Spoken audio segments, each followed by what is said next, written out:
முன்னாள் போலீஸ் மா அதிபர் தேசபந்து தென்னகோனை கைது செய்யுமாறு மாத்தறை நீதவான் நீதிமன்றத்தினால் பிப்ரவரி மாதம் 28ஆம் தேதி உத்தரவு பிறப்பிக்கப்பட்டிருந்தது. 2023ஆம் ஆண்டு டிசம்பர் மாதம் 31ஆம் தேதி மாத்தறை பெலான பகுதியில் ஹோட்டல் ஒன்றின் முன்பாக மேற்கொள்ளப்பட்ட துப்பாக்கி பிரயோகம் தொடர்பிலான விசாரணையின் போது நீதிமன்றம் உத்தரவிட்டிருந்தது.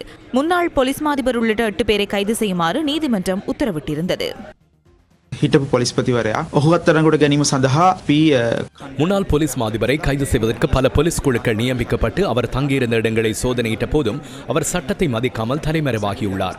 இலங்கை போலீஸ் என்ற வகையில் ஒரு சந்தேக நபர் சட்டத்தை மதிக்காமல் அல்லது நீதிமன்ற உத்தரவை மீறினால் அவரை கைது செய்ய சில வழிமுறைகள் உள்ளன.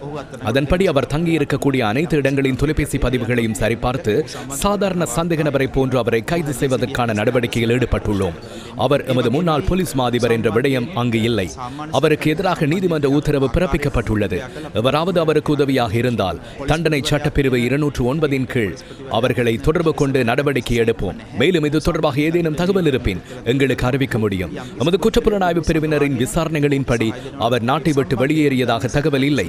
அவர் வெளிநாடு செல்வதற்கு தடை விதிக்கப்பட்டுள்ளமையால் சட்ட ரீதியாக நாட்டை விட்டு வெளியேறுவதற்கான இயலுமை இல்லை. தேவையானவர்களை கைது செய்ய நாங்கள் எப்போதும் இல்லாத அளவுக்கு கடினமாக உழைத்து வருகிறோம். இந்த செயற்பாடுகள் தொடர்பில் எனக்கு இப்போது எதுவும் கூற முடியாது. ஏனென்றால் அனைத்தும் திணைக்களத்துக்கான விடயமாகும். மேலும் நாங்கள் சில நம்பகத்தன்மை பிரச்சனைகளையும் எதிர்கொள்கிறோம்.